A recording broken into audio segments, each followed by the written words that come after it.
We say all the time, you can get to be part of the discussion in the studio. And for those who would be calling in, let's just say this one more time. When your call gets through, do us a favor, turn down the volume of your TV set. Just reduce the volume. That's the way to avoid the hurlback or the echo. And the best way to know that your call has been passed through is your name will appear on screen. Once you see your name on screen, just go right ahead with your question or comment. It's all about the ITF. And the guests here will be willing to take on those issues you might raise. So once again, welcome to NTA Tuesday Live. Let's begin. Ordinarily, the biggest thing people know about the ITF has to do with the Students' Industrial Work Experience Scheme. That's just what most people know about the ITF. But your mandate is a lot broader than that. So give us a cursory look at what you do generally. Yeah. Thank you very much, Cyril. Good evening, viewers. During the second development plan of our dear country, at the time of the indigenization decree, when expatriates were leaving the shores of this country back to their lands, the federal government at that time felt there was need for an agency that would instill some level of training into Nigerians to fill in the vacancies left by the expatriates. And so the government at that time, precisely on the 8th of October 1971, established the Industrial Training Fund through the instrumentality of Decree 47 then of 8 October 1971, which is now today an act of the National Assembly, with clear mandate. And since it was a function of legislation, it had the mandate to provide, promote, and encourage the acquisition of skills in industry and commerce so as to generate a vast pool of indigenous manpower for both the public and private sectors of the economy, to also provide training for skills in management for technical and entrepreneurial development in the public and private sectors of the economy. The ITF was also established to set standards, training standards, evaluate and certify vocational skills acquired by apprentices, craftsmen, and technicians in collaboration with relevant organizations. Now, even the Students' Industrial Work Experience Scheme, SIWES, came in much later in 1973. But the basic reason for setting up the ITF was to equip Nigerians with the requisite skills for entrepreneurial activities and also for employability. All right. Somehow, after the SIWES scheme came in, it would seem as if so many more people concentrated on that. But the biggest issue here is if you were to carry out these broad responsibilities, you certainly do need some kind of funding. Yes. Now, it used to be any organization with more than 5 or who have a turnover of 50 million should contribute 1%. The big question has always been, how compliant has that been? Well, thank you very much. You're very right. And the earlier report also captured or underscores the essence of the establishment. Now, as part of the Act, every employer of labor with employees of up to 5 or more, or even if you do not have up to 5 employees, but your turnover per annum is 50 million and above, you are liable to contribute to the coffers 1% of the annual payroll of your employees into the coffers of the Industrial Training Fund. Now, in some climes of the world, for example in Brazil, where Senai also operates like the ITF, it's 2% Brazilians contribute into the coffers of the Senai, that is the employers. But here, even in Brazil, there is no reimbursement. In Nigeria, the 1% contributed by employers of labor, reimbursement gets back to the employers of labor of up to 50%. And the essence here in Nigeria is to encourage employers of labor to train, because our people here are averse to training. And so in order to get and escalate the acquisition of skills in our climb and in our communities, there was a need to therefore reimburse the employers of labor up to 50% of the 1% whom contributed. Right.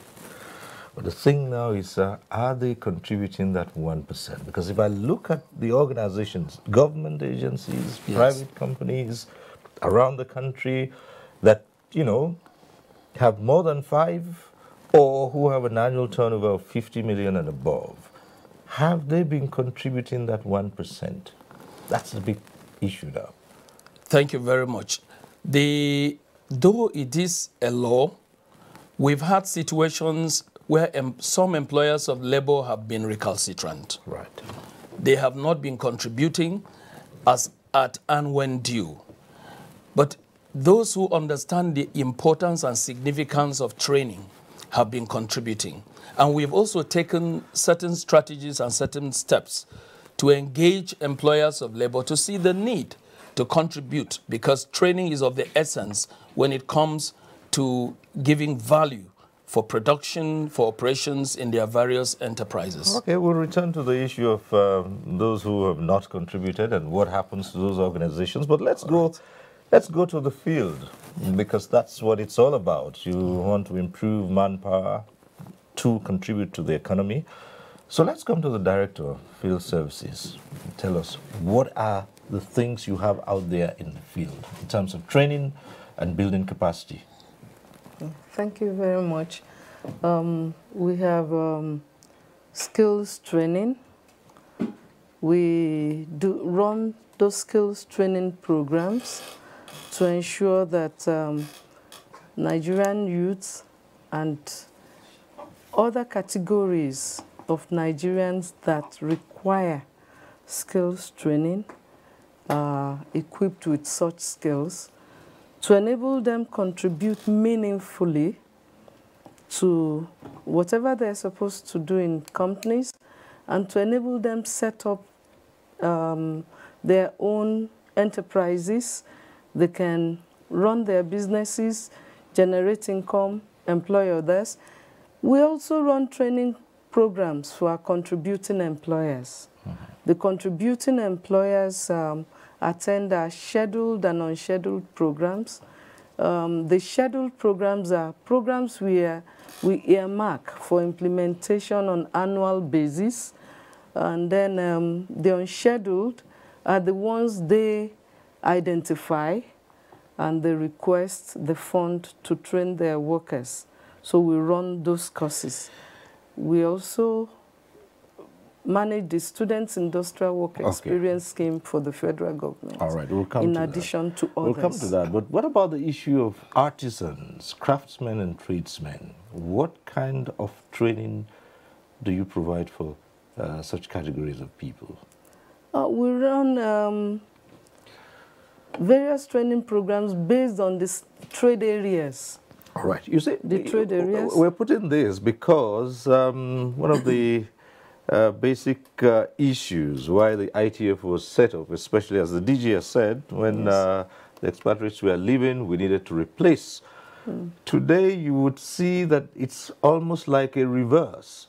People go to neighboring countries to bring in artisans and craftsmen to work here because they believe that Nigerian youths don't have the skills. That, to some extent, is right, is correct, rather. They go out to bring in foreigners to handle certain trades. But now, what the Industrial Training Fund is doing is to identify the required trade areas, the skills in so many of these trade areas, and we are running various programs that will enable Nigerian youths acquire those skills, because some of them are not trade areas that are in the institutions. A lot of people will not want their children to go into such trades. Let but me the say fund also, is, Cyril, Really? that on assumption of office in 2016, the present management under my watch saw the need to refocus towards TVET, technical vocational education and training, in order to escalate the jobs of the artisans and the hands-on people you mentioned. And so when we refocused, we also saw the need to identify with the federal government's policy of socio-economic diversification and industrialization, which was also meant to bring about economic recovery and growth, and also escalating and accelerating some of these jobs you have mentioned. So what we did was to ensure that we brought up a vision, because you would agree with me that any meaningful development or endeavor without a vision is dead on arrival. So what we did was to set out a vision for our management and also for the Industrial Training Fund. And this gave rise to the unveiling of the ITF reviewed vision, strategies for mandate actualization. It is a 6-year plan from 2016, and it will terminate in 2022, when there would be a review of that vision.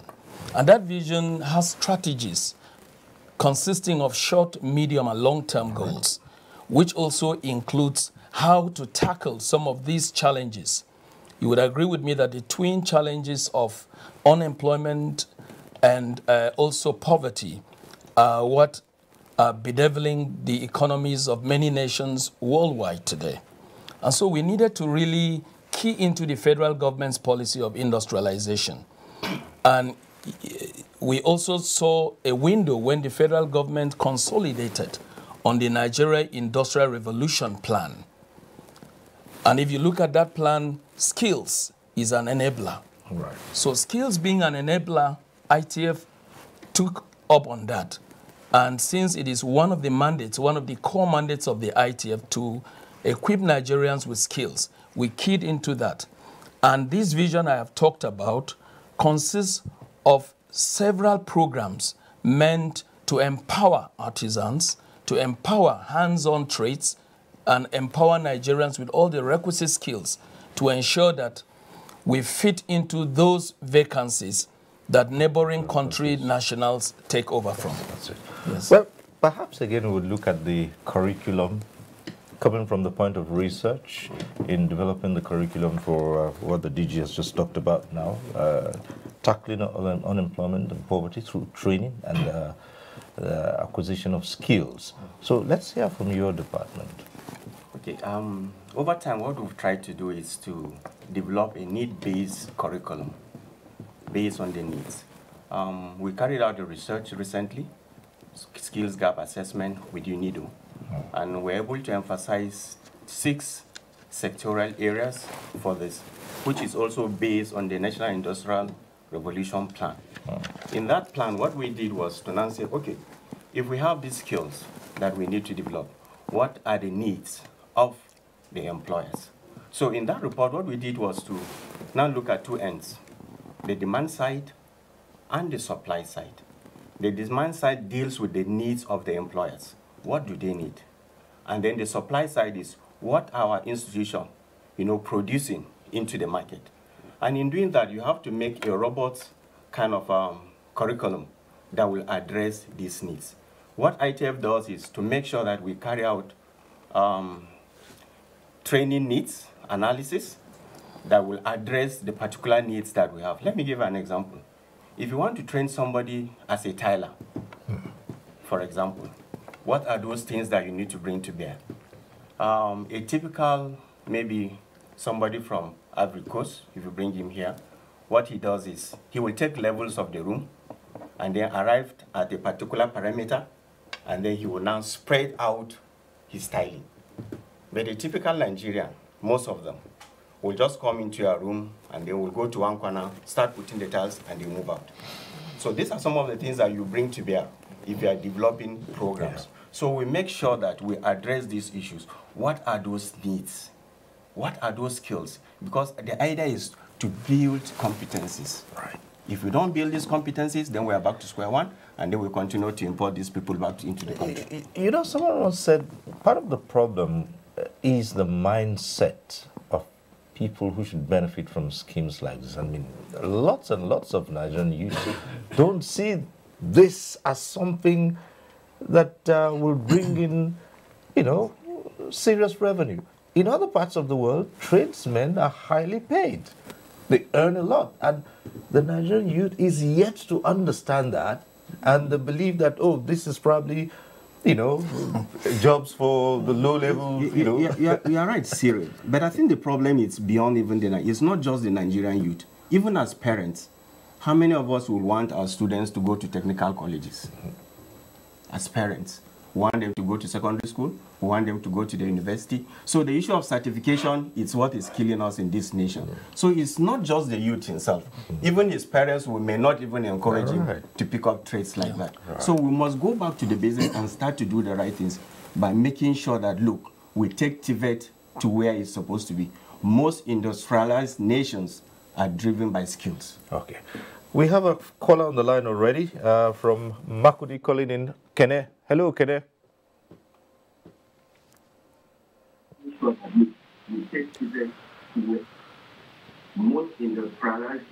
Kene, we said to turn down the volume of your TV. I can hear the hurlback from here.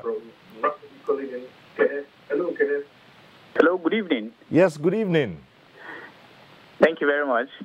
Siri, good evening. Good evening, the guests in the studios. Good evening. Yes, I want to put it here, Claire. You know,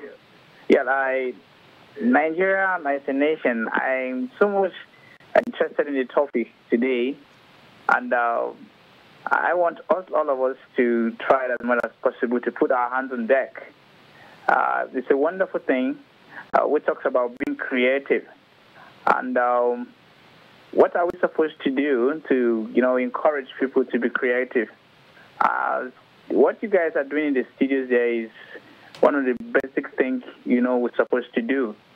By sensitizing people, giving that awareness creation, trying to tell people at their own skills. I want to tell you here that Nigerians are creative. We have people out there, but the environment is not enabling, very well like that for people to, go into this. So it looks as if we only consume, but we don't even produce. We don't have the skills. We don't have the skills or not. No, we have the skills.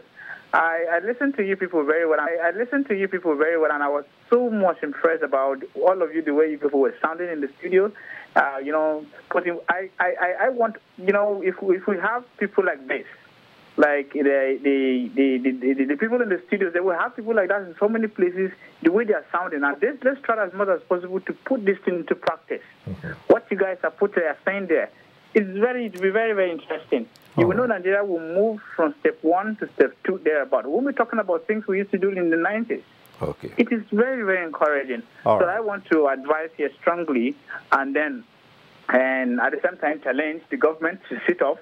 It's all of us responsibilities. We need to come together as a country, fight these things, and then try as much as possible to make it to the younger generation, people who are coming on board. So it's time we stop looking outside there, looking at China, looking at the United States of America and all these countries. We need to be creative. We need to put those things there to people. If we're supposed to put like 5 machines in a particular place, let us be just straightforward and then put those machines on ground and know what we're supposed to do with those machines.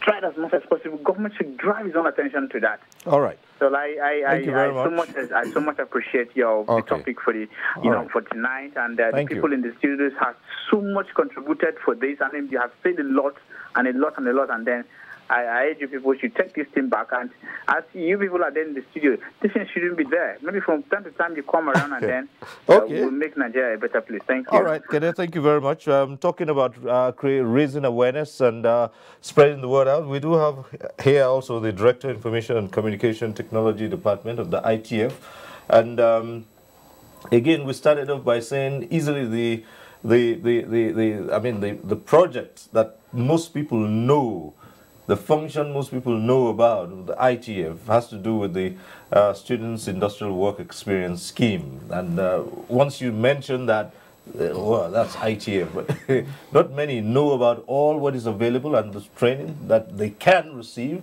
and how organizations can benefit from the various intervention trainings that the ITF provides. So let's come to you. Thank you, Cyril. For the Industrial Training Fund, particularly as a human resource development agency, we are mindful of the need to be able to propagate what we are doing to the public.